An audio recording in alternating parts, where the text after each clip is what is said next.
میں نیت کرتا ہوں 2 رکعت نماز عید الفطر، اگر عید الاضحیٰ کی پڑھ رہے ہیں تو کہیں گے نماز عید الاضحیٰ کی 7-6 زائد تکبیروں کے واسطے اللہ کے، پیچھے اس امام کے، یہ نیت ہو گئی۔ اب کانوں تک ہاتھ اٹھانے اور اللہ اکبر کہہ کر ناف کے پاس ہاتھ کو باندھ لینا ہے، ٹھیک ہے، اور ثنا پڑھیں گے۔ ثنا پڑھنے کے بعد پھر اللہ اکبر کہہ کر کانوں تک ہاتھ اٹھائیں گے اور ہاتھ اٹھا کر ہاتھوں کو لٹکا دیں گے، پھر ہاتھ کانوں تک اٹھانی ہے، اللہ اکبر کہنا ہے، پھر ہاتھوں کو لٹکا دینا ہے۔ یہ 2 ایکسٹرا ہو گئی نا، یہ تو عام نماز میں تو نہیں ہوتی نا۔ تیسری بار 2 ایکسٹرا ہو گئے تھے نا، پھر تیسری بار اللہ اکبر کہیں گے اور ہاتھ باندھ لیں گے ناف کے نیچے، اور اب یہ 3 زائد تکبیریں ہم نے ایک رکعت میں ادا کر لی۔ پہلے ثنا کے بعد ایک تکبیر کہی، پھر دوسری کہی، پھر تیسری کہی، اور اب ہم نے ہاتھ باندھ لیے ہیں۔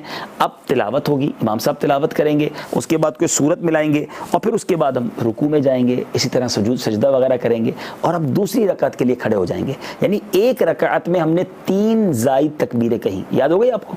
پہلی تکبیر دے کر ثنا پڑھی، پھر 3 ایکسٹرا تکبیریں دی، 2 میں اللہ اکبر کہہ کر ہاتھ کھول دیا، اور تیسری میں اللہ اکبر کہہ کر پھر ہاتھ باندھ لیا، لیکن ایکسٹرا ہماری کتنی تکبیریں ہو گئی؟ 3۔ پھر رکوع جیسے نارمل کرتے ہیں، سجدے کرتے ہیں، اس کے بعد آپ پھر کھڑے ہو جائیں گے دوسری رکعت کے لیے، ٹھیک ہے؟ اچھا، اب دوسری رکعت کے لیے کھڑے ہو گئے تو اب یاد یہ رکھنا ہے کہ جب دوسری رکعت کے لیے کھڑے ہوں گے نا تو ہاتھ باندھیں گے جس طرح ہم باندھتے ہیں، اور امام صاحب اب تلاوت کریں گے، آپ نے تلاوت سننی ہے، ٹھیک ہے؟ جب تلاوت ختم ہو جائے گی نا تو نارملی تلاوت کے بعد جب اللہ اکبر کہا جاتا ہے تو ہم کیا کرتے ہیں؟ رکوع میں چلے جاتے ہیں۔ یہی غلطی زیادہ ہوتی ہے۔ آپ نے یاد یہ رکھنا ہے کہ آپ نے اس میں بھی 3 ایکسٹرا تکبیریں سننی ہے اور عمل کرنا ہے۔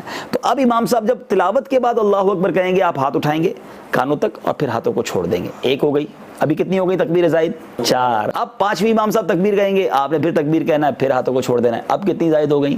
5 ہو گئی، ٹھیک ہے؟ اب 6ٹھی تکبیر جو ہوگی اللہ اکبر امام صاحب کہیں گے، آپ پھر ہاتھوں کو اٹھائیں گے اور پھر ہاتھ کو نیچے لے آئیں گے، ٹھیک ہے؟ 6 ایکسٹرا تکبیریں ہو گئیں۔ اب جب امام صاحب اللہ اکبر کہیں گے تو آپ ہاتھ نہیں اٹھائیں گے، آپ رکوع میں چلے جائیں گے، کیونکہ وہ رکوع میں جانا آپ کا نارمل طریقہ تھا۔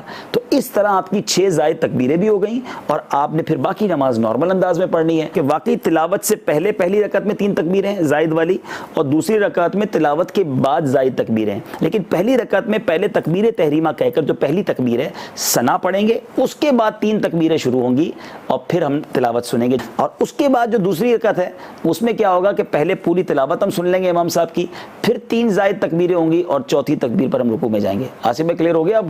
صلو علی الحبیب صلی اللہ تعالی علی محمد۔ مجھے اپنی اور ساری دنیا کے لوگوں کی اصلاح کی کوشش کرنی ہے انشاءاللہ۔